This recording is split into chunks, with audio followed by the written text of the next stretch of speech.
Hello, I'm Lindsay Houston, and here is another amazing episode of Always Be Connecting. We've been really lucky to talk to some incredible people recently, and today's no different. We are talking about ownership and responsibility of ourselves in relationships. And to help us do that is someone who has helped countless business leaders in huge corporations to confront themselves. And that is the founder of The Living Leader, Penny Ferguson. Hello, Penny. Thanks for coming. It's a big pleasure. I'm very honored that you've invited me and consider one of the people who can add value. Yeah, absolutely. I was talking to a colleague of mine, and I told her that I was going to be talking to you. And I said a quote of yours that when you have a lot of problems around you, there's one common denominator, and that is yourself. And my colleague looked up and was like, oh no. And it was kind of like a realization of like, okay, that sounds like work. That sounds like responsibility. That sounds like something that I have to do, where I was quite comfortable having the other people as the problem in the relationship. And I know you've got a great story of how you found yourself in a similar position and how you made a decision to not be the problem. And I was wondering if you could just run us through some of that story of how you got to that point of accountability for yourself. Okay, well, yeah, I'm happy to share that. I think probably if I start with saying that at the age of 50, my life was in a really, really bad space. I had just come out of my third marriage. I'd lost all the money I ever had, and I was the one who had the money when I came into the marriages. So it was always me who paid for everything. So I was now broke. Yeah. I'd lost all my confidence. I didn't know what I wanted to do. And worst of all, my second son, who had become schizophrenic at the age of 18, had just died at the age of 26. So at the age of 50, my life was almost in free fall, and I didn't know what I wanted to do. And I remember a thing that had a profound impact on me because in the next year I did all sorts of weird and wonderful things, nothing like I do now. I mean, I qualified in all sorts of different things. I qualified in massage, sports massage, aromatherapy, reflexology, became a Reiki healer, or as color healing, qualified as a hypnotherapist. I did all sorts of different things. And there were so many things that had an impact on me. But one of the things, there are two things, I suppose, that had the biggest impact. One was my last husband had been a leadership management trainer. And people used to leave the program saying, amazing, best program I've ever done, absolutely fantastic, and all of this good stuff. And I'd go and meet the clients maybe 6 months later to find out what had changed as a result.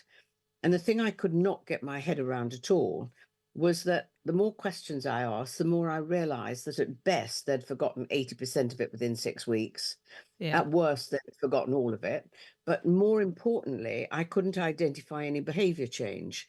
Now, to me, that was really uncomfortable because it meant that companies were paying a lot of money to send people on training that gave them a good time, maybe some interesting knowledge. But if you don't do something with that knowledge, and do something different, so change your behavior, you've just wasted the money, complete waste of time. And this was one of the things that bugged me. And the more research I did, the more I discovered that was true of many, many training programs that people would leave saying great, but they didn't necessarily do anything different. And that I really couldn't get my head around because you talk about responsibility, that's pretty Yeah. darned important. And that was something that that really bugged me. And that's when I designed my program. So let me just talk. The other thing that gave me an interesting experience was a book I read, Louise Hay, You Can Heal Your Life. And I remember reading it. It was only by coincidence I even picked the book up. It was because I'd gone to have an appointment with this osteopath who also happened to be a healer. And he was very late, and there was a book on the side, and I picked it up and I began to read it. And I'm a quick reader, and he was very late. So I'd read about 75 pages. And the thing that I couldn't get my head around was this woman was saying that she had cured herself of cancer by changing her thinking.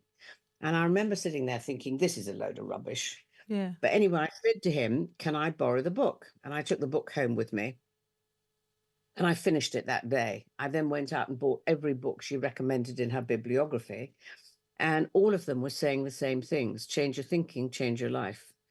And the more I began to look at it, and the more I began to understand, the more I realized that there was only the one common denominator in all my problems, and that was me. And that's not saying that I then blame myself that everything that was happened, but what I began to recognize was I had a choice in each and every moment, and I had always had a choice how I could respond. I had to accept that I'd chosen to give my husbands the money. I'd chosen to allow Yeah. them to invest in their businesses. So suddenly I began to recognize that. And at the same time, because of my experience and getting really uncomfortable with seeing the training that was going, that my ex-husband had been doing, and people not changing behavior, I began to wonder if I could put together a program where it brought everything together in a way where people really did change behavior. I didn't know what the heck I was doing, but I put this program together and I managed to persuade 6 very brave people to come and pilot it. And they came and I did it in my dining room. I mean, it was absolutely crazy because I had 9 long-haired Jack Russell dogs. I had to keep quiet in the kitchen at the same time. It was hilarious. And it was the oddest little group because nobody knew who the heck I was. And it ranged from a managing director through to a housewife going through a crisis. And I can remember at the end, and I was very nervous, very nervous. And at the end of the first 2 days, somebody whose name I'll never forget, called Annabelle Parahia, and she was head of all development and training for Sun Microsystems in the UK. And she said, Penny, that 2 days has just changed my life. Yeah. And I hadn't got the faintest idea why. But she said, I want more people from Sun to come through this and see what they think.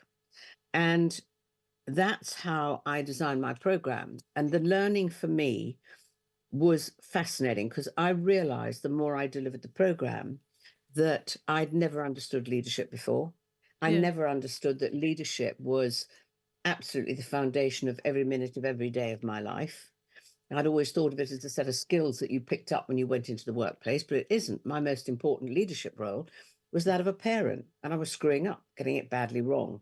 Yeah. But I realized it was simple. It boiled down to 3 simple things. How do you choose to think? Understanding responsibility at a profoundly different level, and finally communicating and the impact of your own communication behaviors. Those 3 things link, and they're the absolute foundation of leadership. Okay, you need to choose or how you want to be in terms of your values, but those 3 things link. And the thing that blew my socks off, which I'd never realized, is actually leadership is incredibly simple. It's incredibly simple. May not be easy, but it's really simple. And I look back and I'd been bringing up my 6 children by managing them, not leading them. So by managing them, I had literally taught them that they always needed me in life. Yeah. I taught them not to think for themselves. And it was, and they could never be better than me because it would always come out of my thinking. And so I got it badly wrong bringing up my children. And I'll just give you a really, really simple little example, really simple, that demonstrates how responsibility is so easily taken away and so easy to give. Now, this is about my younger daughter, who also actually happens to be my managing director now. Yeah. Um, and Emma, when her daughter was about 8, came back from school one day and said, Mummy, I don't want to do my homework today. Now, I know what I'd have done. I'd have gone into, now, darling, do you realize how important it is? If you don't do it, this is going to happen, that, and you need to get the results because in later, and I'd have gone on with all sorts of explanations and finally said, look, just sit down and do it. I Yeah. know I would have done. I know that's what I'd have done. She didn't. She said, that's absolutely fine, and left it until about 2 hours before her bedtime. She just asked her this question and said, so tell me, darling, what are you going to tell your teachers tomorrow when you turn up with no homework? And Grace went, um, um, actually, mummy, can I just have an extra half hour before going to bed? Can I go and do my homework now? Yeah. So what she was doing was changed her communicating behavior. Instead of telling her or trying to persuade her what to do, she asked a question to get her to think for herself. So that was a perfect example of responsibility. Yeah. What I would have done is I'd have been taking responsibility for getting her to do her work. What Emma did was get Grace to take responsibility for thinking for herself and choosing to do her work. And that's a perfect example of responsibility. And Yeah. incidentally, that program that I designed and didn't know what the heck I was doing, we've now had over 85,000 people go through it. And it's been translated into 5 languages. Yeah. So, So, but this is a taught thing. This is without the right communication skills and knowledge and how to have communication with another person in that way, you won't be able to do it. And then, so I wonder, like, because I've had a similar trajectory to you, like where I've got to 42 and I've had a stressful situation where things weren't going right. And I wonder if there is kind of like a projection of your life that if you don't understand those things, then there's going to be a crisis point in the middle of your life. And if you do turn it around, then good for you. But if you don't turn it around, then other bad things await like later in life. And I was wondering as well, is it if it's a particular a woman thing where sort of a male midlife crisis can be described as dating younger women and getting an Audi or something like that. But with women, it's a bit more complex, especially with being a mother and sort of giving all of yourself to your children, or giving all of yourself and sort of not having those boundaries that come and bite you on the ass afterwards. So, like, d if it's not taught, what's the consequences of not understanding that? I find that a really difficult question to answer because it's going to be different for everybody. I think that we all have the opportunity to learn in each and every moment. And if there are repeating patterns in your life where you're getting results that you don't want, then it's pretty wise to look at it and say, what is it that's going on here? Why am I keeping repeating the same thing? Every time I married powerful, charismatic men Yeah, who then proceeded to shit on me from a very great height. But I chose to let them do it. I gave them permission basically to do it. And, you know, okay, so I had to have a crisis in my life for me to suddenly begin to look at it. You'd have to say I was a slow learner. I had to go through 3 of them before I began to work out, that it was time yeah, I began yeah, to look at it. You'd have to say I was a slow learner. But interestingly enough, I remember when I first started delivering the program, I began to think, does everybody have to go through a crisis in life to be able to make a change? But we're actually finding, to be absolutely honest, that when people come on the program, that they get that wake up call without having to go through a crisis. yeah, That they suddenly, and you know, it's really interesting because I would say our program is no more than common sense. It's just not common practice.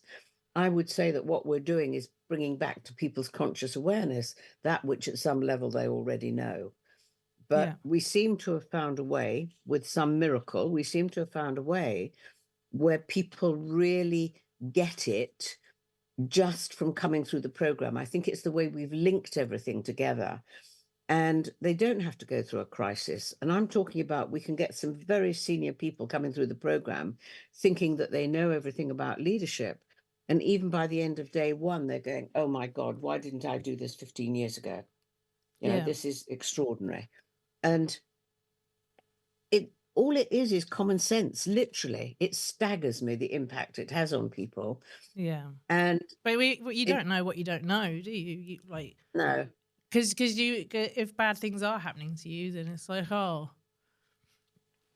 you know, that person did me wrong, or I'm upset how that's turned out because of that person or whatever. Are those the sort of red flags to sort of listen to? Like if you're blaming others, or are there other things that Yeah, are common? yeah, it's recognizing that we choose our thoughts, nobody else does. And we choose our reactions in each and every moment. And a lot of us react without necessarily thinking, maybe because we've got a pattern of behavior. If somebody's very rude to us or very unkind, we get unhappy and blame them. But we could choose a different response if we wanted to. We could say, wow, they must be having a bad day. That's their stuff. That's nothing to do with me. Yeah. So we can choose to let that go and say, well, that's unfortunate. If somebody is violent towards you, we've got a choice to get out of the way and make sure it doesn't happen again. We've got a choice that if it's really severe, do we report it?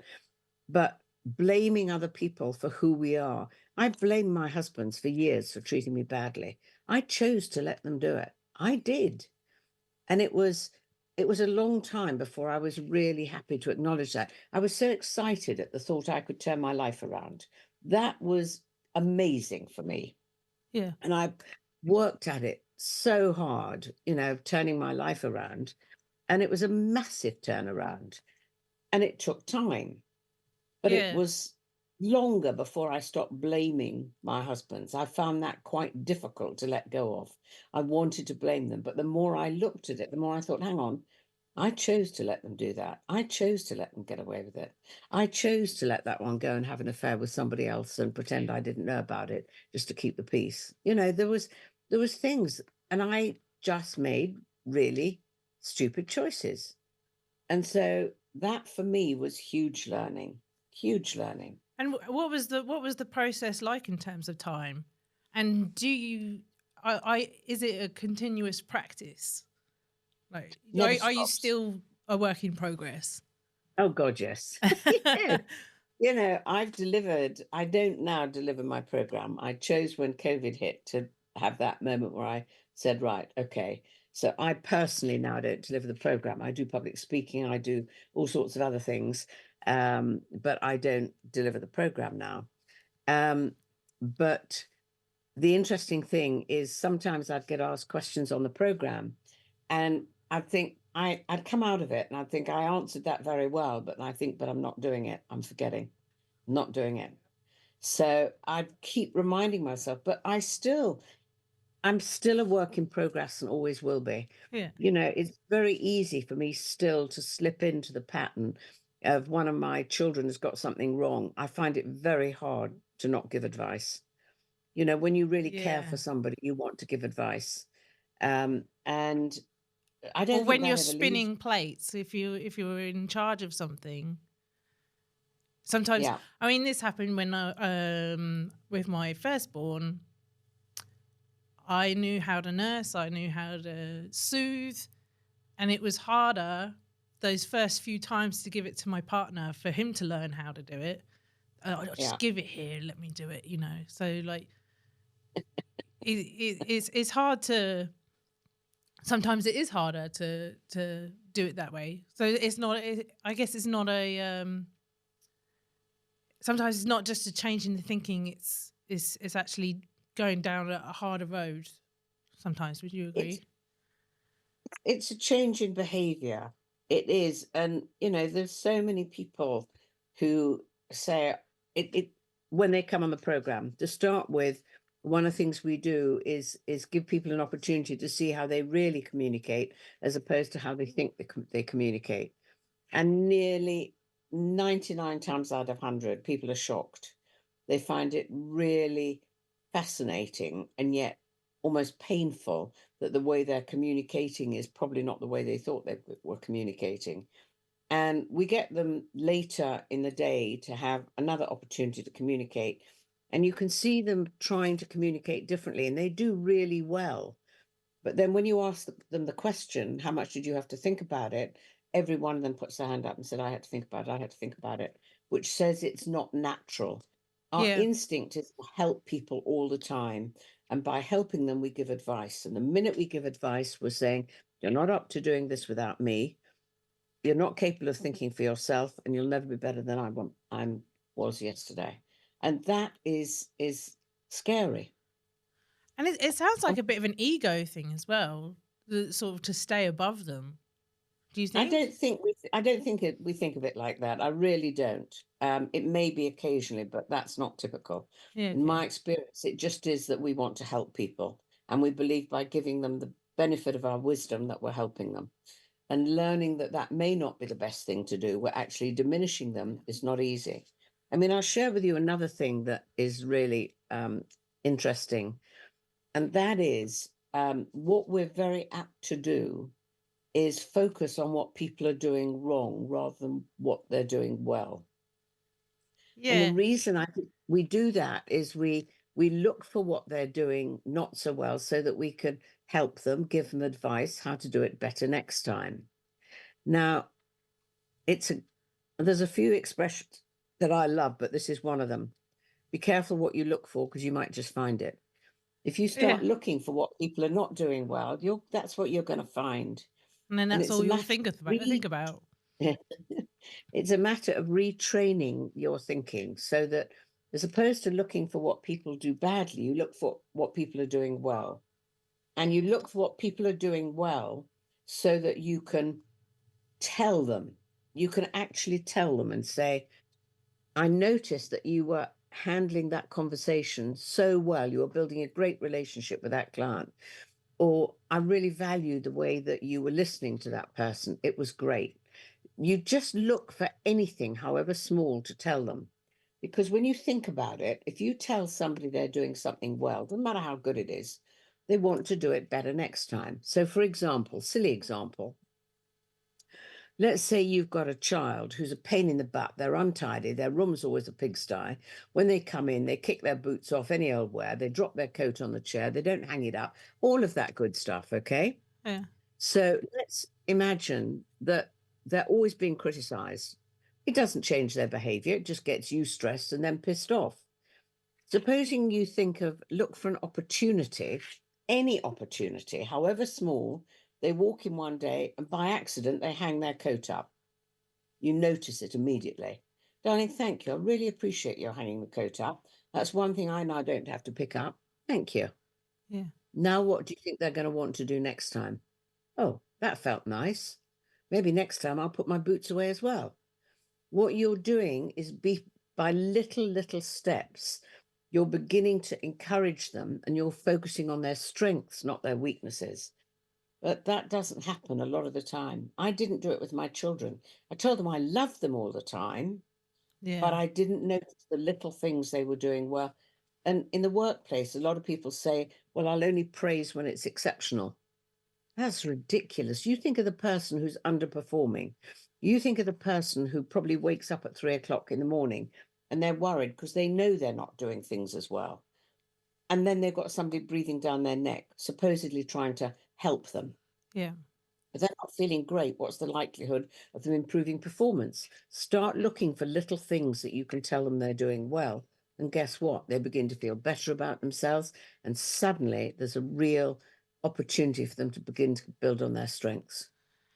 And it's interesting as well that you've got a background in uh, Reiki and um, healing and things like that, because the opposite of rewarding people doing well is to inflict trauma.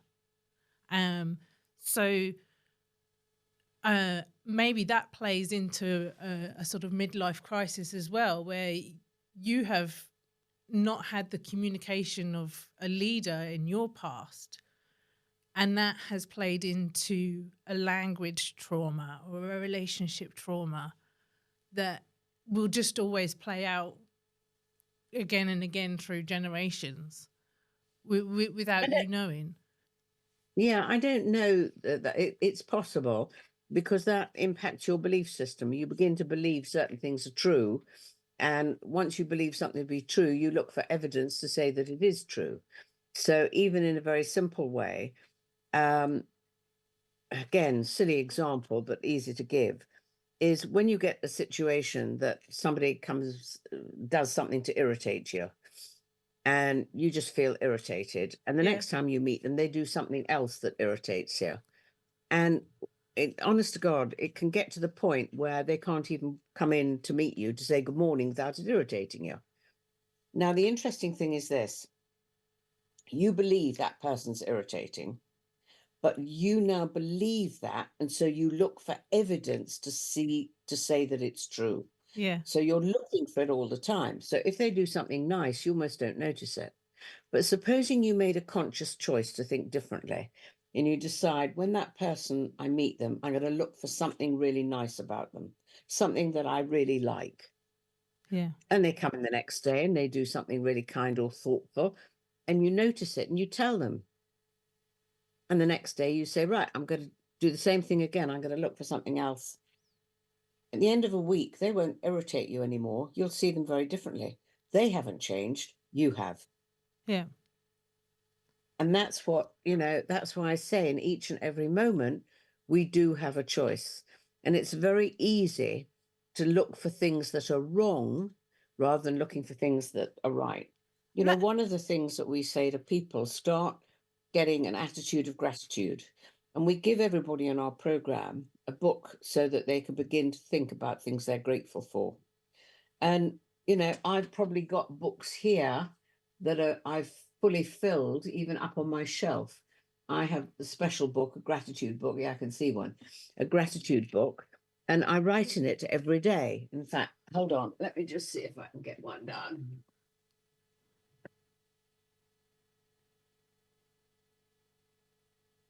I have this one, which is full, completely full. beautiful. Okay. Yeah.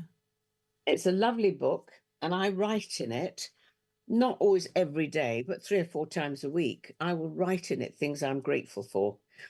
And the more I look for little things I'm grateful for, the more my thinking begins to shift towards the positive, begins to shift towards how many good things I've got in my life, because it's so easy to put your attention on all the things that are bad in your life, and then you don't look for the things that are good. And so it's really important to do things like that. And then guess what? The more you put your attention there, the more you begin to create more good in your life. Yeah, beautiful. And then so the living leader, it seems from an outsider's perspective, I mean, today's really helped clarify it a little bit, but from the outside, it does seem a little bit mystical and mysterious of like going through this process and like coming out with epiphanies and enlightenment and things like that. Um, you know, how do you see your program, like with the benefit of hindsight as well, because it's been running for a long time? So like, what's your opinion of the living leader and how it's all played out across the years? First of all, amazed. I feel incredibly lucky because it's wonderful to know that you're helping so many people, and that is really special. If I'm completely honest, and I'm sorry if this sounds a bit woo-woo, I don't believe I designed the program. I believe that somebody up there gave it to me. I truly believe that it's as Sure. though this is what I was meant to do in this lifetime. Um, Yeah, and funny. People who write songs say that sometimes as well, that the song didn't come from them, or artists and things. yeah, So it's as though this is what I was here for in this lifetime. This is what I was meant to do. So I feel very lucky. I feel very privileged. We get all sorts of people who come through the program now.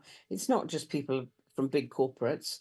I always remember somebody who came on the program and gave the coming on our program, which is in 3 days for the live program. There's two different programs, and well, it's the same program but delivered very differently.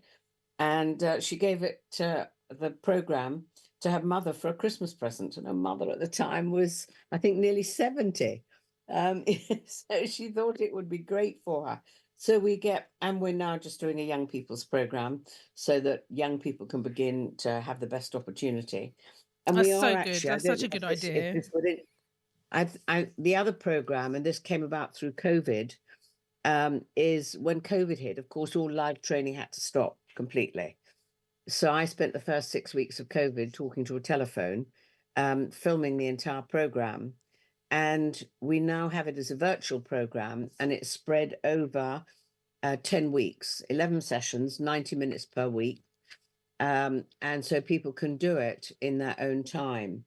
And as you know, we have delivered some programs in Australia, but we are intending to do this virtual program as a pilot for Australia. So one of our guys will either be working in the night or whatever, but doing one for Australia, the virtual program, we intend to start it in September.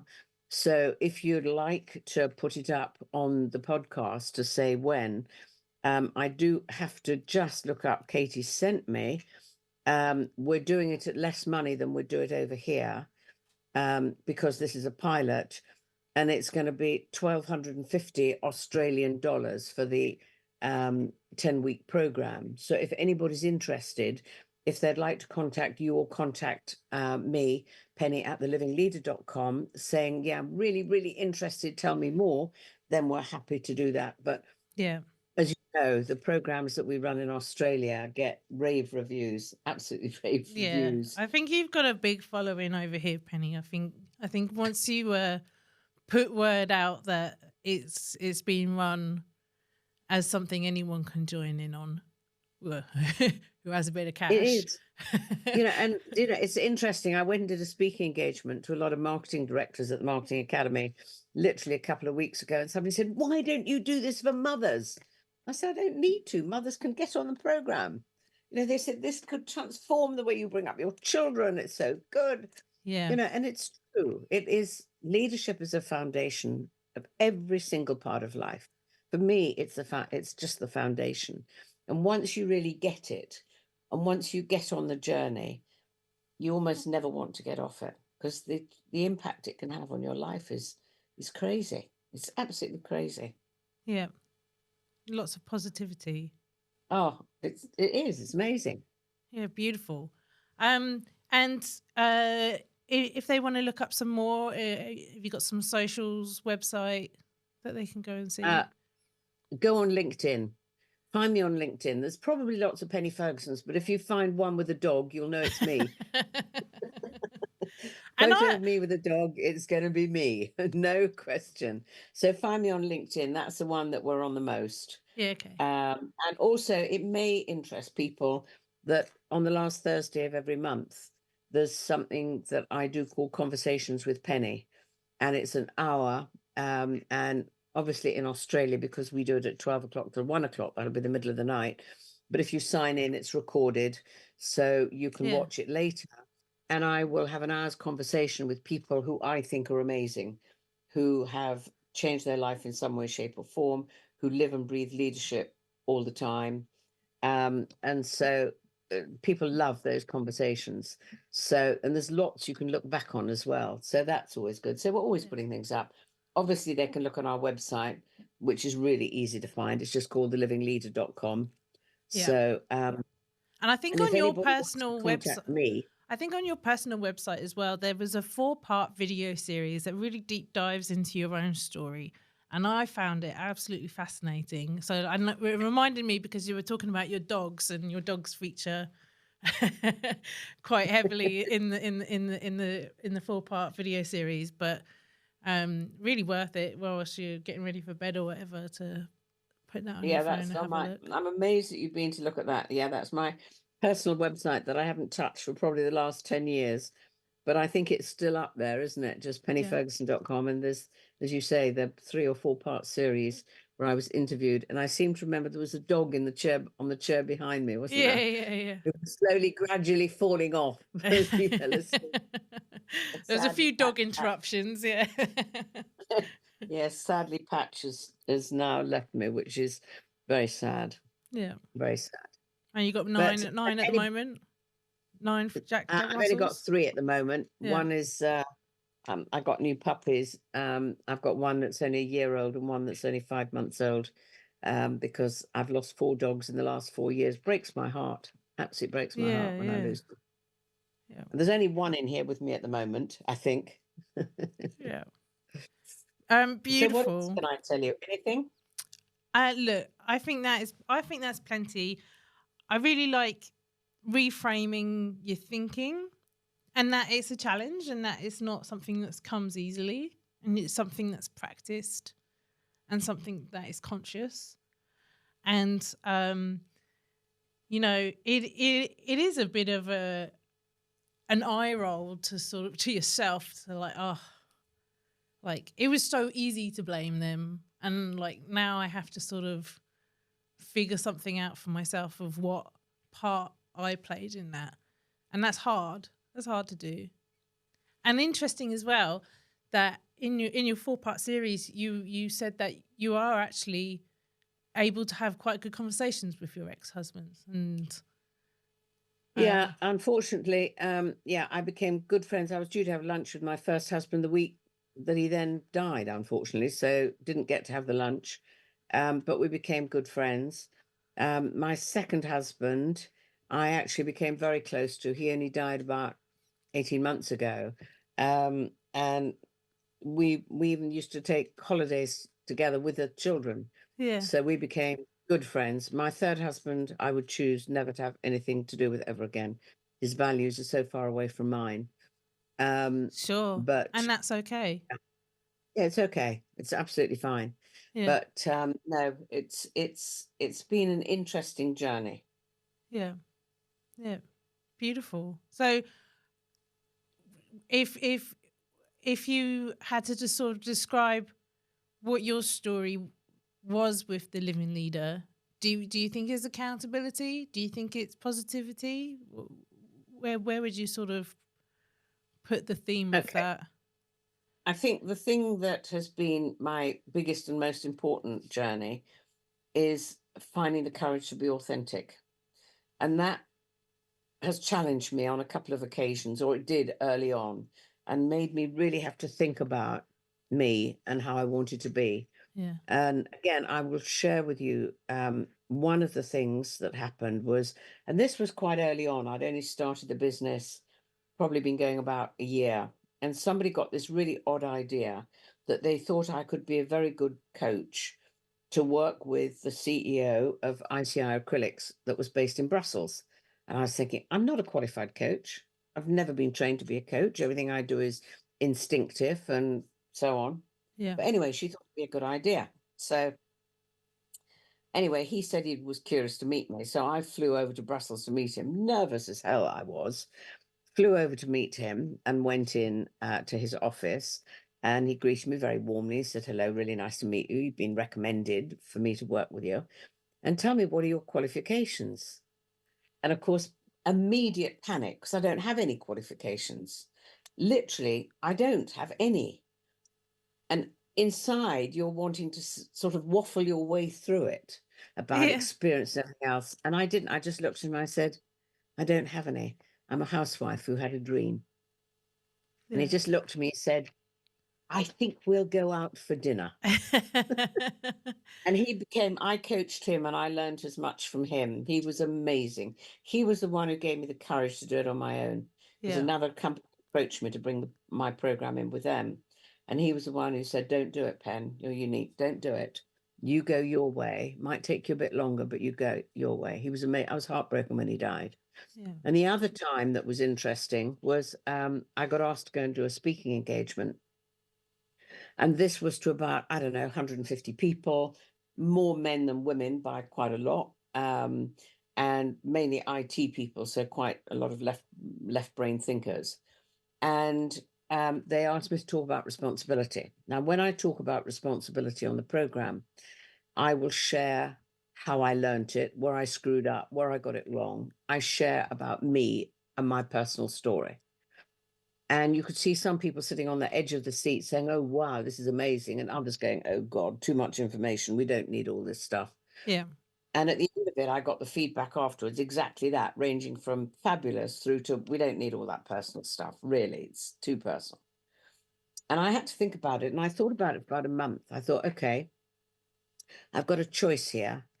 I can be your, this isn't quite the right phrase, but typical consultant where I share everything I know, but don't share me personally. And I can do that. And that's perfectly possible. Alternatively, I can continue the way I am, which is being very open about me, sharing personally my stories, my life, whatever, and accept that there's going to be quite a few people that will be uncomfortable with that, especially in the business world. And after a month, I thought, no, I'm going to have the courage to be me. That's much more important. And for me, being authentic has taken courage, but I've never ever regretted that decision. I know there are some people who would not be comfortable working with me. They want a much more, this isn't again the right word, but professional approach with no, you don't need to discuss all the personal stuff. Yeah. That's not who I am. So it's best you don't work with me. Yeah. So that's where it's been a big shift for me. And that's the thing, having the courage to be authentic is what's been most important for me. So Beautiful. yeah. And I think that's one of the most important characteristics of leadership, having the courage to be authentic. And that can take courage. You think of the times where somebody, let's say you're in a business meeting and somebody says something that you totally disagree with, it doesn't fit with your values. Are you going to have the courage to challenge it, or are you going to accept it because of fear? Yeah. So that for me is how I want to live my life, having the courage to be authentic, accepting there's some people that I make uncomfortable, accepting there's some people who'd never want to work with me, and that's okay. That's absolutely fine. Yeah. But if you're not authentic, you'll never have those really good moments. And people won't have those really good moments with you. Yeah. Beautiful. I really appreciate that, Penny. I think there's plenty in there for people to start piecing things together and hopefully catching a few red flags of their own. Yeah. Beautiful. Well, I hope so. And if anybody does feel that they want any help or want to talk something through with me, very easy to contact me, penny@thelivingleader.com. Yeah. So if anybody wants to, and please do put up, if when you post this, if you could please put on it that if anybody is interested in a virtual program that we're going to be piloting in September and wants to know more or go on the waiting list, then please can you give the details of Yeah. either me or Katie@thelivingleader.com.